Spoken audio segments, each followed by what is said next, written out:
Vamos a empezar el tema de hoy con una oración. Padre nuestro que estás en los cielos, te damos gracias especialmente por tu santo día de sábado. Y te damos gracias también por el sacrificio enorme de Cristo por nosotros. El tema central de todo cristiano. Y el tema central que no termina en la cruz, sino que termina en su resurrección, en su intercesión por nosotros y en la salvación que nos da, gratuita, y que pronto vendrá a buscarnos. Señor, te queremos pedir que tú nos ayudes a serte fieles en todo momento, a andar contigo y a no apartarnos nunca de ti, y a saber apreciar este sacrificio por nosotros como nada en este mundo. Perdona nuestros pecados. En el nombre de Jesús te lo pedimos. Amén.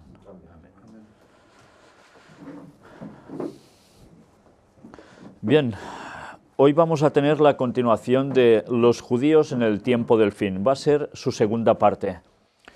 Os dije que continuaríamos analizando el capítulo 10 de Romanos. Pues bien, he hecho un cambio. ¡Hala!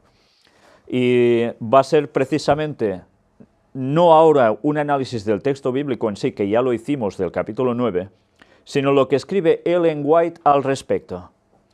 Sabéis, es muy importante, porque cuando nosotros vamos precisamente a los comentarios de Ellen White al respecto, nos lleva justo su escrito que aparece recopilado en el Comentario Bíblico Adventista del Séptimo Día, tomo 7a, a este punto, a Juan, capítulo 1, versículos del 1 al 3.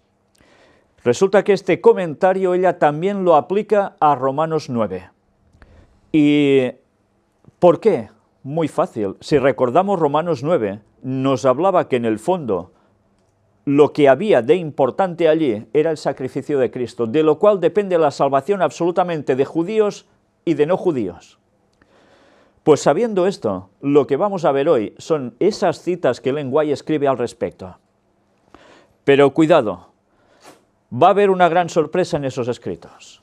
Una gran sorpresa porque hay un tema que está siendo debatido por muchas personas, que está siendo totalmente confundido, que está siendo predicado, que es motivo de libros y que está apartando al pueblo de Dios de la verdad respecto a una doctrina básica.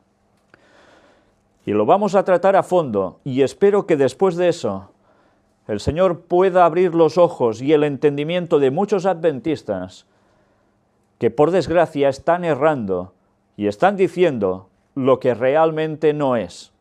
Y cuando hablo de adventistas, puedo hablar de adventistas que están en la denominación oficialmente aún y de otros que ya no pertenecen a ella. Y veréis de qué va. Pero antes empecemos por el principio.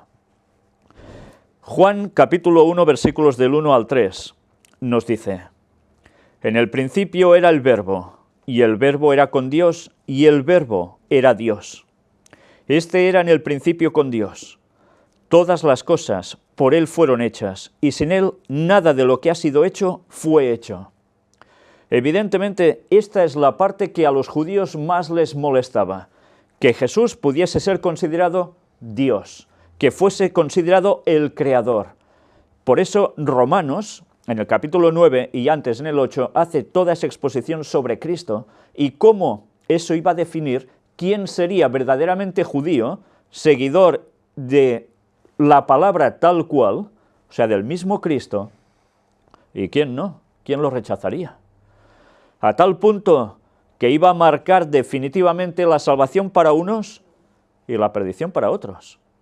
Mirad cómo precisamente en ese contexto, en esa situación de esos tiempos en que los judíos ya rechazaron a Cristo mayoritariamente, aparece todo este texto de Juan 1, del 1 al 3, que ahora Ellen White nos va a comentar. ¿Y de qué modo? La eternidad de Cristo. Si Cristo hizo todas las cosas, existió antes que todas las cosas existieran. Las palabras que se refieren a este tema son tan concluyentes que nadie tiene por qué quedar con dudas. Cristo fue Dios esencialmente y en el máximo sentido. Estuvo con Dios desde toda la eternidad Dios sobre todas las cosas, bendito para siempre. Mirad que no dice que desde un punto de la eternidad, sino desde toda la eternidad. Ya sabéis que algunas personas dicen que Jesús sale emanado de Dios Padre, pero eso tiene un punto en la eternidad. El lenguaje nos lo dice claramente, tal como refleja el mismo texto bíblico. La eternidad es toda, entera.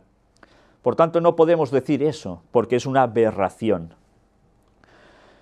El Señor Jesucristo, el divino Hijo de Dios, existió desde la eternidad, una persona en sí, y sin embargo, uno con el Padre. Esto es lo que los judíos jamás hubiesen querido admitir, y así pasó. Era la gloria máxima del cielo. Era, por derecho propio, el comandante de los seres inteligentes celestiales, y recibía el homenaje de adoración de los ángeles. Con esto en nada usurpaba a Dios. Y mirad, nos cita Proverbios capítulo 8, que si queréis podéis buscar conmigo, versículos del 22 al 27. Proverbios 8 del 22 al 27, que nos dice: Jehová me poseía en el principio, ya de antiguo, antes de sus obras. Eternamente tuve el principado desde el principio, antes de la tierra, antes de los abismos fui engendrada, antes que fuesen las fuentes de las muchas aguas, antes que los montes fuesen formados, antes de los collados, ya había sido yo engendrada. No había aún hecho la tierra, ni los campos, ni el principio del polvo del mundo. Cuando formaba los cielos, allí estaba yo. Cuando trazaba el círculo sobre la faz del abismo. Cuando afirmaba los cielos arriba. Cuando afirmaba las fuentes del abismo, etcétera, etcétera. Jesús es el verbo es la palabra y a su vez es la sabiduría. Por eso hemos de tener claro que la sabiduría es ya de Dios desde un principio. Es totalmente Él, el sabio. Por tanto, nos está diciendo que Jesús es desde tiempos eternos, desde lo que nosotros no podemos llegar a concebir, desde ese punto con Dios siempre. Pero mirad qué nos va diciendo más.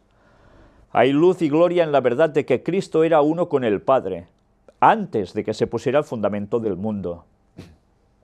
Él es la luz que brilla en un lugar oscuro, iluminándolo con gloria divina y original. Esta verdad, infinitamente misteriosa en sí misma, explica otras verdades misteriosas que, de otra manera, son inexplicables, mientras que esa verdad está guardada en luz inaccesible e incomprensible. Ya nos está viniendo a decir que hay cosas que no podemos terminar de captar. Si es luz inaccesible e incomprensible, evidentemente es que no podemos entenderlo todo. Y yo soy incapaz de terminar de captar estas cosas. Y no creo que sea el único. Ahí está lo que luego veremos, la gran advertencia de Ellen White al respecto. Ahora mirad cómo escribe sobre Salvador divino humano. El apóstol quiere que nuestra atención se aparte de nosotros mismos y se enfoque en el autor de nuestra salvación. Nos presenta las dos naturalezas de Cristo, la divina y la humana. Esta es la descripción de la divina, el cual, siendo en forma de Dios, no estimó el ser igual a Dios como cosa a que aferrarse. Él era el resplandor de su gloria y la imagen misma de su sustancia. Bueno, deciros que esto en los primeros años del cristianismo, cuando la Iglesia Católica se formó, fue precisamente el punto de gran discrepancia entre muchos de ellos. Si era la misma sustancia, si era otra sustancia, y bueno, tantísimo se escribió al respecto, que precisamente eso sirvió para que algunos se consideraran ya plenamente antitrinitarios. Ahora la naturaleza humana. Hecho semejante a los hombres, y estando en la condición de hombre, se humilló a sí mismo, haciéndose obediente hasta la muerte. Voluntariamente tomó la naturaleza humana. Fue un acto suyo y por su propio consentimiento. Revistió su divinidad con humanidad. Mirad, dice revistió. Él había sido siempre como Dios, pero no apareció como Dios. Veló las manifestaciones de la deidad que habían producido el homenaje y originado la admiración del universo de Dios. Mirad que ella utiliza deidad o divinidad a veces, no utiliza nunca la palabra Trinidad, porque evidentemente supongo que ella ya sabía la connotación que eso llegaba a tener en esos tiempos, porque muchos pioneros adventistas también venían, bastantes de ellos, de un movimiento antitrinitario. Y bien, ella se refiere siempre a deidad o divinidad, no a Trinidad, no hemos encontrado nunca un escrito de ella que lo diga, pero porque había esa connotación que tenía que ver con el catolicismo, que es tres en sí, como Dios, pero de un modo distinto a como refiere la palabra de Dios en verdad. Eso muchas personas no lo saben. Algún día intentaremos tratar también de ese tema a fondo, si Dios quiere. Veló las manifestaciones de la deidad que habían producido el homenaje y originado la admiración del universo de Dios. Fue Dios mientras estuvo en la tierra, pero se despojó de la forma de Dios y en su lugar tomó la forma y la figura de un hombre. Anduvo en la tierra como un hombre. Por causa de nosotros se hizo pobre, para que por su pobreza pudiéramos ser enriquecidos. Puso a un lado su gloria y su majestad. Era Dios, pero por un tiempo se despojó de las glorias de la forma de Dios. Aunque anduvo como pobre entre los hombres, repartiendo sus bendiciones por donde quiera que iba, a su orden legiones de ángeles habrían rodeado a su Redentor y le hubieran rendido homenaje. Pero anduvo por la tierra sin ser reconocido, sin ser confesado por sus criaturas, salvo pocas excepciones. La atmósfera estaba contaminada con pecados y maldiciones en lugar de himnos de alabanza. La parte de Cristo fue pobreza y humillación. Mientras iba de un lado a otro cumpliendo su misión de misericordia para aliviar a los enfermos, para reanimar a los deprimidos, apenas si una voz solitaria lo llamó bendito, y los más encumbrados de la nación lo pasaron por alto con desprecio. Mirad que aquí ya empieza a hablar de los más encumbrados de la nación. ¿Quiénes eran? No se está haciendo referencia solo a los romanos que podían dominarlos, sino está haciendo referencia a los líderes religiosos de la nación de Israel que iban a ponerse totalmente con desprecio hacia Cristo. Esto contrasta con las riquezas de gloria, con el caudal de alabanza que fluye de lenguas inmortales, con los millones de preciosas voces del universo de Dios en himnos de adoración. Eso es lo que Cristo dejó en el cielo, para pasar a todo lo contrario en la tierra.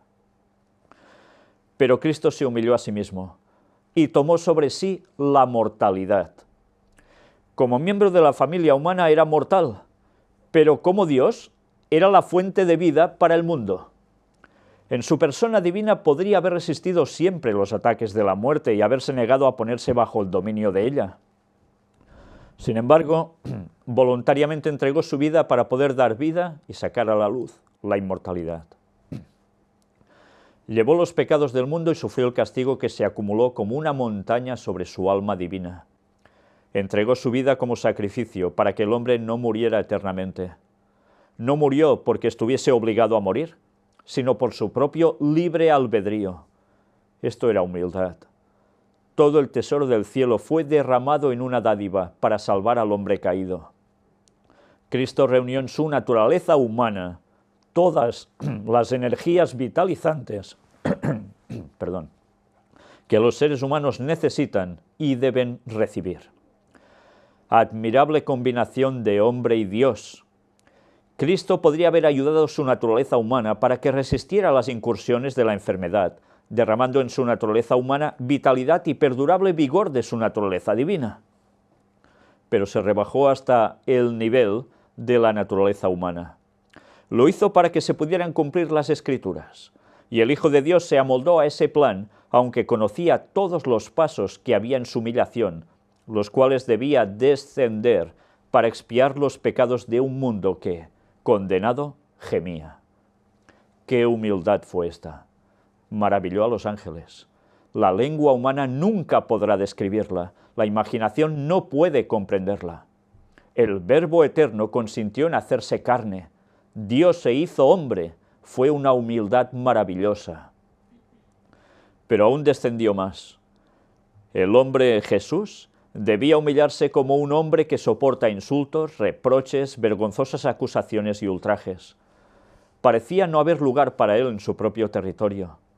Tuvo que huir de un lugar a otro para salvar su vida. Fue traicionado por uno de sus discípulos. Fue negado por uno de sus más celosos seguidores. Se mofaron de él. Fue coronado con una corona de espinas. Fue azotado. Fue obligado a llevar la carga de la cruz. No era insensible a este desprecio y a esta ignominia. Se sometió, pero, ¡ay!, sintió la amargura como ningún otro ser podría sentirla. Era puro, santo, incontaminado, y sin embargo fue procesado criminalmente como un delincuente. El adorable Redentor descendió desde la más elevada exaltación. Paso a paso se humilló hasta la muerte. Pero qué muerte. Era la más vergonzosa, la más cruel. La muerte en la cruz como un malhechor. No murió como un héroe ante los ojos del mundo, lleno de honores, como los que mueren en la batalla.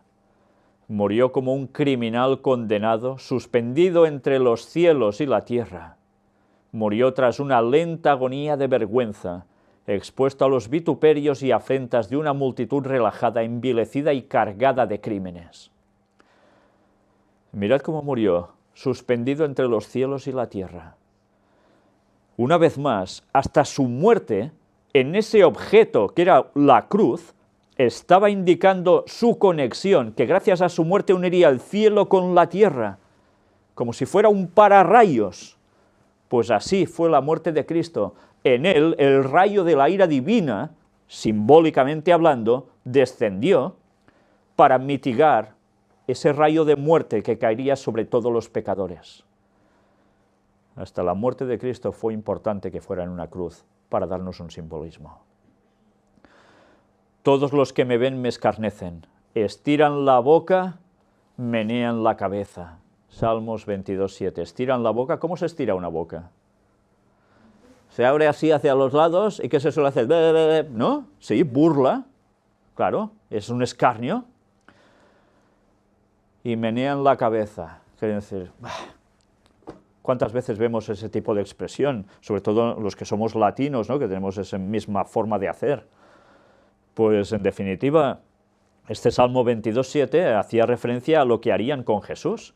Mirad una vez más cómo hay profecías en el Antiguo Testamento que estaban indicando todo lo que le harían a Jesús. Y que por desgracia, los judíos que no aceptaron a Cristo aún no saben cómo encajarlas.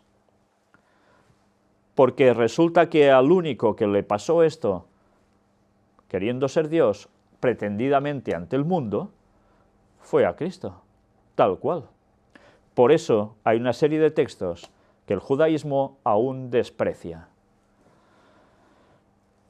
Fue contado entre los transgresores, expiró en medio de burlas y renegaron de él sus parientes según la carne. Su madre contempló su humillación y se vio forzado a ver la espada que atravesaba el corazón de ella.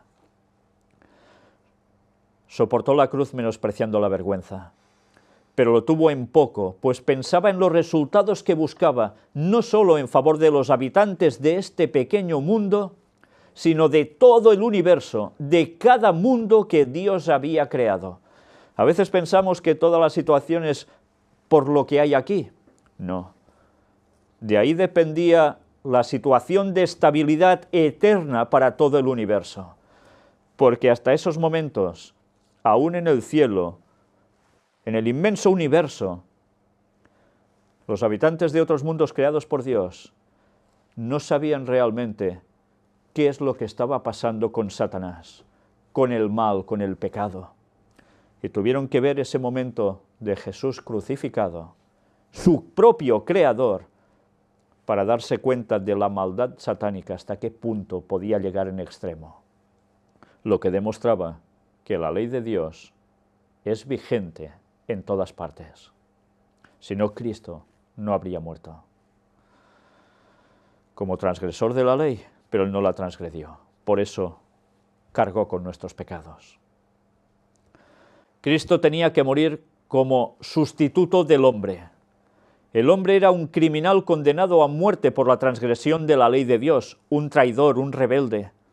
Por lo tanto, el sustituto del hombre debía morir como un malhechor, porque Cristo estuvo en el lugar de los traidores, con todos los pecados acumulados por ellos sobre su alma divina. ¿Quién moría como un malhechor? Los clavados en la cruz, precisamente en esos tiempos. No era suficiente que Jesús muriera para satisfacer completamente las demandas de la ley quebrantada, sino que murió una muerte oprobiosa. El profeta presenta al mundo las palabras de Cristo: no escondí mi rostro de injurias y esputos. ¿Qué son los esputos? ¿Alguien lo sabe? Escupir a otro. A veces vemos películas que pueden hablar de Jesús, de la vida de Jesús. Podemos imaginarnos la escena mentalmente, pero no somos conscientes que también, aparte de insultos, injurias, también le estaban escupiendo.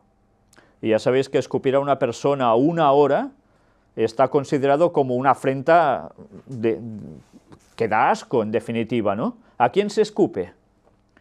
¿Habéis visto alguna vez algún partido de fútbol donde 2 jugadores empiezan a discutirse y uno ¡fua!, le escupe al otro? Y eso está bien considerado, ¿verdad que no? Enseguida, si el árbitro lo ve, ¿qué hace? Saca tarjeta. Pues a Jesús aquí tuvo que soportar eso. Y no había tarjeta para los que le iban a hacer eso, ¿eh? Teniendo en cuenta todo esto, ¿pueden albergar los hombres una partícula de exaltación propia? Mirad qué lección hemos de extraer de aquí, ¿eh? Tan soberbios que a veces queremos ser, tan chulitos, tan gallitos. Si nos comparamos con Cristo ante esa situación, ¿dónde debe ir a parar nuestro orgullo? Mientras reconstruyen la vida, los sufrimientos y la humillación de Cristo, ¿pueden levantar la orgullosa cabeza como si no tuvieran que soportar pruebas, vergüenza o humillación? Digo a los seguidores de Cristo: mirad el Calvario y sonrojaos de vergüenza por vuestras ideas arrogantes. Antes mostraba, cuando estaba presentando, veis esta imagen, esto que tengo ahí detrás es el verdadero monte Gólgota, el verdadero monte Calvario. Si os dais cuenta, precisamente, aquí, esta zona es la cara de la calavera. Y allí es donde Ron Wyatt estuvo buscando precisamente, justo por ahí debajo, el Arca de la Alianza, porque en ese lugar se crucificó a Cristo. No donde dice la Iglesia Católica, en ese lugar. Y nosotros deberíamos mirar ese lugar, que ahora está vallado, hay una estación de autobuses ahí al lado, que pasa desapercibido por muchísima gente, y ese es el lugar que nosotros deberíamos tener en mente, el lugar donde Cristo murió por todos nosotros. Hasta en eso Satanás ha procurado que nuestra mirada estuviese en otro lugar físicamente.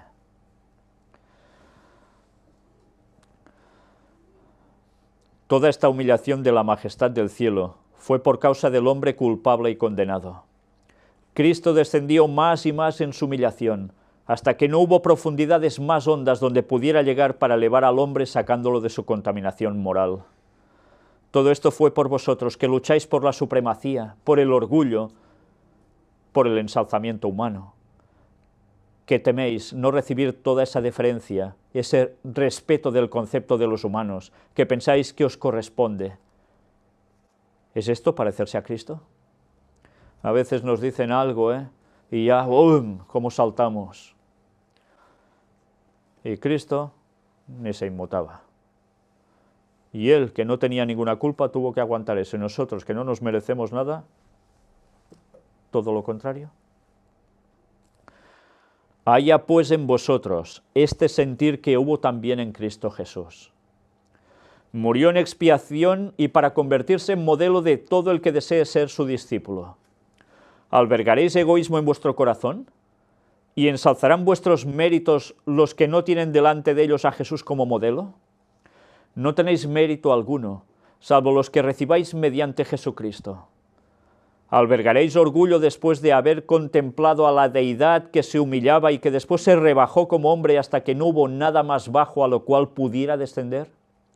Espantaos, cielos, y asombraos vosotros, habitantes de la tierra, porque así se recompensará nuestro Señor, qué desprecio, qué maldad, qué formalismo, qué orgullo, qué esfuerzos hechos para ensalzar al hombre y glorificar al yo, cuando el Señor de la gloria se humilló a sí mismo y por nosotros agonizó y murió una muerte oprobiosa en la cruz. ¿Sabéis? Como dice Elena White en otros lugares, si meditásemos más en esa muerte de Cristo, nos dejaríamos de muchas tonterías, nos alejaríamos más del pecado y nos daríamos cuenta de cuál es nuestra miserable condición y apreciaríamos ese sacrificio por nosotros como nada. Cristo no podría haber venido a la tierra con la gloria que tenían los atrios celestiales. Los seres humanos pecadores no podrían haber soportado el espectáculo. Él veló su divinidad con la vestidura de la humanidad, pero no se desprendió de su divinidad. Mirad cómo nos está describiendo cómo vino Jesús como tal, Como Salvador divino humano, vino para estar a la cabeza de la raza caída, a compartir sus experiencias desde su niñez hasta la virilidad. Fijaos que dice para estar a la cabeza de la raza caída. Luego entenderemos aún mucho mejor esto, y mirad si no ahora. Cristo no había cambiado su divinidad por humanidad, sino que revistió su divinidad con humanidad. Estas son cosas que debemos meditar también en ello, porque si no tenemos claros estos conceptos es cuando vamos a decir cosas que no son ciertas. Sed cuidadosos, sumamente cuidadosos, en la forma en que os ocupáis de la naturaleza de Cristo. Y atención ahora a estos adventistas a los cuales he hecho mención. No lo presentéis ante la gente como un hombre con tendencias al pecado. Él es el segundo Adán. El primer Adán fue creado como un ser puro y sin pecado, sin una mancha de pecado sobre él. Era la imagen de Dios. Podía caer y cayó por la transgresión. Por causa del pecado, su posteridad nació con tendencias inherentes a la desobediencia. Pero Jesucristo era el unigénito Hijo de Dios. Tomó sobre sí la naturaleza humana y fue tentado en todo sentido como es tentada la naturaleza humana. Podría haber pecado, podría haber caído, pero en ningún momento hubo en él tendencia alguna al mal. Fue asediado por las tentaciones en el desierto como lo fue Adán, por las tentaciones en el Edén. Por tanto, señores que aún estáis diciendo que Cristo tenía la naturaleza como cualquiera de nosotros exactamente igual, con esa tendencia al mal, estáis errando y estáis llevando al pueblo de Dios a no saber cuál es la naturaleza de Cristo en verdad, y como consecuencia el plan de salvación no lo entendéis. Ya va siendo hora de que digamos las cosas como son y no hagamos disensión de falsas doctrinas que solo separan a los hermanos y además nos hacen perder las cosas, el sentido que tiene cada una de las palabras bíblicas. El segundo Adán viene como Adán, no viene como ninguno de nosotros. Naturaleza con tendencia al mal, ¿cómo vamos a poner eso en Cristo, por favor? Ya va siendo hora que digamos las cosas como son y dejemos de mentir al pueblo, porque eso es mentir. ¿Cómo puede ser que personas que llevan tantos años en la fe aún digan que vino con la tendencia al mal? Ya va siendo hora que leamos un poco. Y cuidado, que no hace falta ni leer esto, porque esto es una cuestión de lógica y la cabeza está para pensar. ¿Cómo podemos pensar que Cristo, siendo hecho del modo con la Virgen, el Espíritu Santo, va a ser igual que nosotros? ¿Pero a quién se le ocurre eso en la cabeza? Y eso, por decir estas cosas, ¿somos acusados de mentir? Por favor, ya va siendo hora que digamos las cosas como son. Evitad toda cuestión que se relacione con la humanidad de Cristo que pueda ser mal interpretada. La verdad y la suposición tienen no pocas similitudes. Al tratar de la humanidad de Cristo necesitáis ser sumamente cuidadosos en cada afirmación, para que vuestras palabras no sean interpretadas, haciéndoles decir más de lo que dicen, y así perdáis o oscurezcáis la clara percepción de la humanidad de Cristo combinada con su divinidad. ¿Lo queréis más claro? Yo no sabría expresarlo mejor. Su nacimiento fue un milagro de Dios, pues el ángel dijo: y ahora concebirás en tu vientre y darás a luz un hijo y llamarás su nombre Jesús. Este será grande y será llamado Hijo del Altísimo, y el Señor Dios le dará el trono de David su padre y reinará sobre la casa de Jacob para siempre, y su reino no tendrá fin.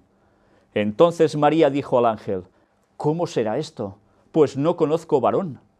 Respondiendo el ángel le dijo: el Espíritu Santo vendrá sobre ti, y el poder del Altísimo te cubrirá con su sombra, por lo cual también el santo ser que nacerá será llamado Hijo de Dios. ¿Vosotros habéis nacido así? Yo no. Y si alguno de vosotros me dice que ha nacido así, ya puede ir al psiquiatra corriendo. Nadie ha nacido así, solo Jesús, porque Él era el segundo Adán, tenía que venir en las mismas cualidades que tuvo Adán para poder mostrar que en esa misma condición se podía soportar el pecado y no caer. Estas palabras no se refieren a ningún ser humano, excepto al Hijo de Dios infinito. Nunca dejéis, en forma alguna, la más leve impresión en las mentes humanas de que una mancha de corrupción o una inclinación hacia ella descansó sobre Cristo, o que en alguna manera se rindió a la corrupción. Fue tentado en todo como el hombre es tentado, y sin embargo Él es llamado el Santo Ser. Que Cristo pudiera ser tentado en todo como lo somos nosotros, y sin embargo fuera sin pecado, es un misterio que no ha sido explicado a los mortales. La encarnación de Cristo siempre ha sido un misterio y siempre seguirá siéndolo. ¿Cómo vamos a entender nosotros eso? Lo que se ha revelado es para nosotros y para nuestros hijos, pero que cada ser humano permanezca en guardia para que no haga a Cristo completamente humano, como uno de nosotros, porque esto no puede ser. ¿Lo queréis más claro aún? No es necesario que sepamos el momento exacto, cuando la humanidad se combinó con la divinidad. Debemos mantener nuestros pies sobre la roca, Cristo Jesús, como Dios revelado en humanidad. ¿En qué momento fue? ¿En el momento en que se concibió? ¿En el momento en que salió del vientre? ¿Qué nos importa a nosotros eso? No se nos ha revelado, no lo necesitamos para nuestra salvación. Pero no caigamos en decir que Cristo era exactamente clavado a nosotros. Por favor, ¿qué ideas? Percibo que hay peligro en tratar temas que se refieren a la humanidad del Hijo del Dios infinito. Él se humilló cuando vio que estaba en forma de hombre para poder comprender la fuerza de todas las tentaciones que acosan al hombre. El primer Adán cayó, el segundo Adán se aferró a Dios y a su palabra, bajo las circunstancias más angustiosas, y no vaciló ni por un momento su fe en la bondad, la misericordia y el amor de su Padre. Claro, cuando Adán vino tenía tentaciones alrededor, aparte de la que le mostraba tan directamente Satanás en el momento en el cual cayó, pero Jesús, ¿qué tenía a su alrededor? Todo lo contrario para él. Y aún y así venció. Escrito está, fue su arma de resistencia. Y esta es la espada del Espíritu que debe usar todo ser humano. Esta es la lección que hemos de extraer. No hablaré ya mucho con vosotros, porque viene el príncipe de este mundo, y él nada tiene en mí, nada que responda a la tentación. En ninguna ocasión hubo una respuesta a las muchas tentaciones de Satanás. Cristo no pisó ni una vez el terreno de Satanás para darle ventaja alguna. Vaya lección también, ¿eh? ¿Hemos de ir donde no toca para buscarnos tentaciones? No provoquemos a tentación a Satanás para que nos tiente. Parece un juego de palabras, pero es esto lo que quiere expresar. Satanás no halló en él nada que lo animara a avanzar. Pero claro, él siguió y siguió y siguió. Pero aunque la gloria divina de Cristo estuvo por un tiempo velada y eclipsada porque él asumió la naturaleza humana, sin embargo no cesó de ser Dios cuando se hizo hombre. Lo humano no tomó el lugar de lo divino, ni lo divino de lo humano. Este es el misterio de la piedad. Las dos expresiones, humano y divino, eran estrecha e inseparablemente una en Cristo, y sin embargo tenían una individualidad diferente. ¿Nosotros hemos nacido así? ¿Podemos sacar nuestra naturaleza divina para hacer un algo especial? ¿Vamos a refulgir de repente? ¿Cómo podemos compararnos y decir que era exactamente igual? Por favor. Aunque Cristo se humilló a sí mismo para hacerse hombre, la deidad aún le pertenecía. Su deidad no podía perderse mientras permaneciera fiel y constante en su lealtad. Aunque rodeado de dolor, sufrimiento y corrupción moral, despreciado y rechazado por el pueblo a quien habían sido confiados los oráculos del cielo, Jesús aún podía hablar de sí mismo como el Hijo del Hombre en el cielo. Así hablaba de él mismo, como Hijo del Hombre en el cielo. Estuvo listo para tomar una vez más su gloria divina cuando terminó su obra en la tierra. Hubo ocasiones cuando Jesús, estando en carne humana, se manifestó como el Hijo de Dios. La divinidad fulguró a través de la humanidad y fue vista por los sacerdotes y magistrados que se burlaban. ¿Fue reconocida? Algunos reconocieron que él era el Cristo, pero la mayor parte de aquellos que en esas ocasiones fueron obligados a ver que era el Hijo de Dios, se negaron a recibirlo. Su ceguera correspondió con su firme resolución de no dejarse convencer. Ni viendo eso que nosotros diríamos es un milagro, es impresionante, alguien que refulge, sale una divinidad de él. ¿Qué hicieron la gente cuando le sucede este episodio a él, en concreto en el templo, que empieza a tirar por tierra las mesas de los cambistas? Todos salen corriendo, porque ven que es algo más que un hombre, surge su divinidad. Anda, que a nosotros nos pasa eso, ¿verdad? Cada día, vamos. Cuando fulguraba la gloria interna de Cristo, era demasiado intensa para que su humanidad pura y perfecta la ocultara enteramente. Los escribas y los fariseos no reconocían con sus palabras a Cristo, pero su odio y enemistad quedaban frustrados cuando resplandecía la majestad de Jesús. La verdad, oscurecida como estaba por un velo de humillación, hablaba a cada corazón con inconfundible evidencia. Esto produjo las palabras de Cristo: «Vosotros sabéis quién soy». Su refulgente gloria persuadió a los hombres y a los demonios a confesar: verdaderamente este era Hijo de Dios. Así se reveló Dios, así fue glorificado Cristo. Cristo dejó su lugar en las cortes celestiales y vino a esta tierra a vivir la vida de los seres humanos. Hizo este sacrificio para mostrar que es falsa la acusación de Satanás contra Dios. Esto es, que es posible que el hombre obedezca las leyes del reino de Dios. Cristo, siendo igual con el Padre, honrado y adorado por los ángeles, se humilló por nosotros y vino a esta tierra, a vivir una vida de humildad y pobreza.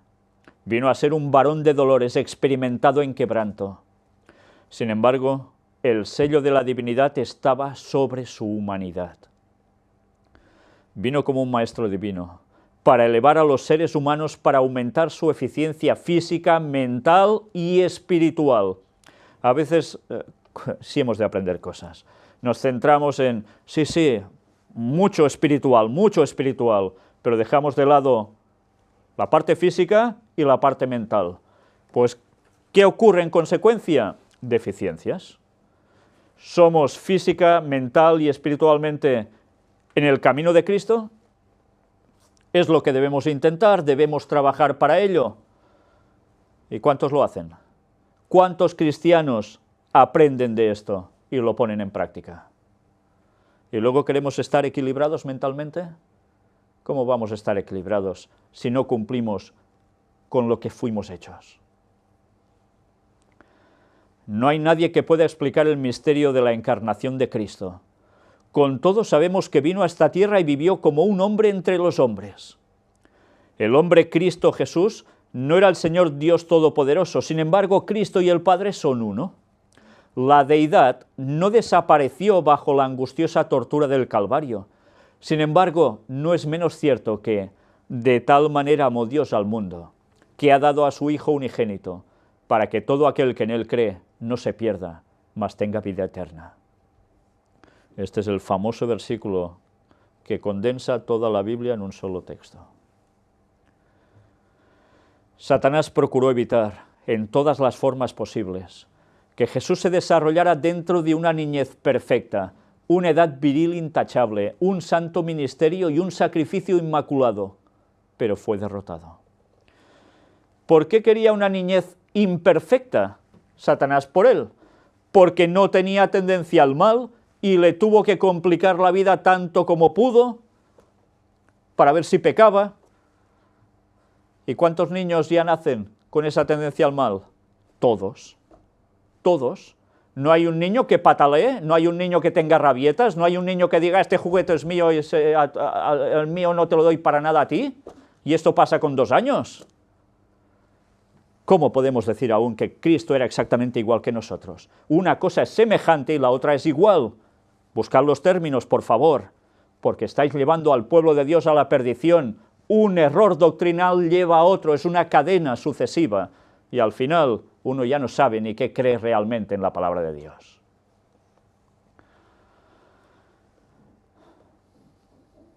No pudo inducir a Cristo a que pecara, no pudo desanimarlo ni apartarlo de la obra que había venido a hacer en esta tierra. La tormenta del aire de Satanás lo azotó desde el desierto hasta el Calvario. Pero cuanto más implacable era, tanto más firmemente se aferró el Hijo de Dios de la mano de su Padre y avanzó por el ensangrentado sendero. Cuando Jesús tomó la naturaleza humana y se convirtió en semejanza de hombre, poseía el organismo humano completo. Sus necesidades eran las necesidades de un hombre. Tenía necesidades corporales que satisfacer, cansancio físico que aliviar. Por medio de oraciones al Padre, se fortalecía para el deber y la prueba. Queda claro entonces que Jesús como hombre tenía hambre, tenía que ir a hacer sus necesidades, todo. Pero había una diferencia vital entre él y nosotros. Vino semejante a los hombres, pero no vino igual. Si no, no podía ser el segundo Adán. Ya va siendo hora que nos dejemos de falsedades y aprendamos que la palabra de Dios es muy clara y nos ha dado la lógica, la cabeza, para darnos cuenta que esto es así. Y algunos dirán, es que esto lo escribe Elena White, ¿y qué? Si es que no hace falta ni que lo escriba ella, si solo tenéis que pensar por vosotros mismos, ir a la palabra y lo vais a ver con claridad. Pero somos tan cortitos a veces que necesitamos que se nos muestre que Elena White lo dice porque si no, no lo queremos creer. Eso los que creen en Ellen White. Pero ya veis que incluso los que creen en Ellen White están tergiversando esas palabras e incluso escriben libros enteros y dan sermones al respecto diciendo lo que no es. Pues eso es un grave problema. Y sabéis, todo esto que hemos visto hoy va enlazado con Romanos 9. Va enlazado con el 10 y va enlazado con el 11. Si nosotros no entendemos esto, va a pasar como pasó a los judíos. No se van a enterar de nada, porque van a rechazar la auténtica verdad y van a rechazar al auténtico Cristo. Y si hacemos eso, no hay salvación. Bien. Terminamos ya haciendo el repaso. Aprovecho que en este tema he querido mostrar también nuestra página oficial del Gran Engaño, porque hay muchas personas que entran a ver los vídeos por primera vez en el canal de YouTube, pero no saben que hay una página oficial del Gran Engaño donde está todo expuesto, todos los temas presentados, y con orden, que eso es lo bueno, no es tan difícil de encontrar como en YouTube a veces. Y no solo esto, sino que hay todos estos apartados que veis aquí que podéis clicar encima y os lleva directamente a lo que podéis encontrar allí. Y si os dais cuenta, en la parte inferior derecha pone grupos y contactos. Pues aquí tenéis las personas que hasta ahora se han ofrecido ya para ser la persona de contacto en estos lugares. Esto en España. Y aún hay más, seguro, y habrá más, pero estos ya son fuera de España. Y cada vez se está añadiendo más gente. Personas que están exactamente en el mismo mensaje, en el mismo sentir. ¿Cuántas personas nos dicen, no nos podemos reunir con nadie, estamos solos? Y quizás no saben que cerca de ellos puede haber alguien que también esté siguiendo lo mismo. Y puedan congregarse los sábados, y puedan estudiar la palabra de Dios a fondo. Pues para eso ponemos todo este listado, porque debemos ser todos de un mismo sentir, estemos aquí, o estemos en Rusia, o estemos en África, no importa, en cualquier parte del mundo, el cristiano debe ser cristiano. Y da igual si es de descendencia judía como si es de descendencia no sé qué. Para Dios lo importante es aceptar la promesa y el sacrificio de Cristo por nosotros. Y con eso sí que es un verdadero judío. Pues bien, nosotros vamos a terminar por hoy el tema aquí. El próximo día va a haber la continuación, el análisis ya directamente sobre el capítulo 10 de Romanos. Y vamos a añadir también una breve cita de lenguaje al respecto. Creo que vale la pena que vayamos entrando en detalles, porque nos va a dar una gran vislumbre de lo que va a suceder en breve tiempo en la tierra y que va a marcar definitivamente el retorno de Cristo. Y muchas gentes aún no lo saben, y muchas gentes aún confunden eso. Vamos a terminar con una oración.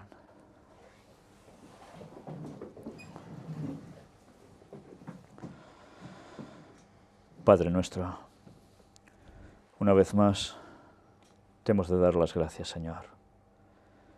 Gracias por esa muerte en el Calvario, de tu Hijo por nosotros.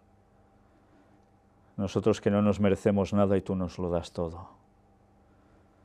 Él dejó todo lo que había en el cielo, siendo el Rey de Reyes, y pasó a ser el más humilde entre los hombres.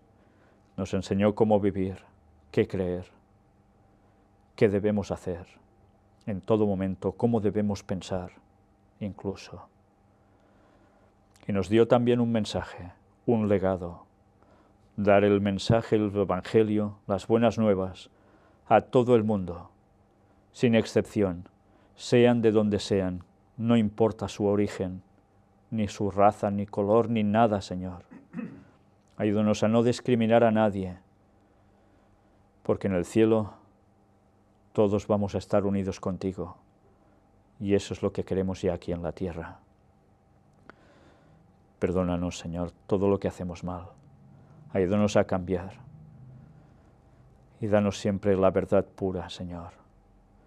Ayúdanos a no errar a nivel doctrinal,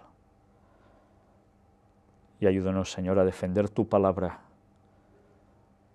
a mostrarla tal cual es, para que muchas más personas se den cuenta y te acepten, Señor, por siempre.